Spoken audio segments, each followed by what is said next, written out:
তুমি ছাড়া তো আমার আর কেউ নাই। আল্লাহ গো, তুমি যদি মাফ না করো কে আমাকে মাফ করবে? তুমি যদি মাফ না করো কে আমাকে মাফ করবে?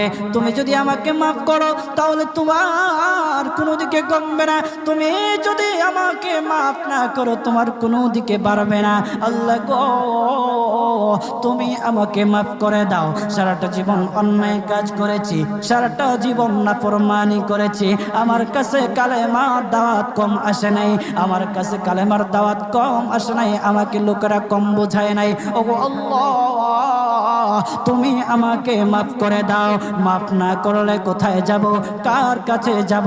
বাবা যখন মারে তখন মার কাছে আশ্রয় নেওয়া যায়, মা যখন প্রহার করে তখন বাবার কাছে আশ্রয় নেওয়া যায়, বাবা মা যখন প্রহার করে তখন দুনিয়ার কারো না কারো কাছে আশ্রয় নেওয়া যায়।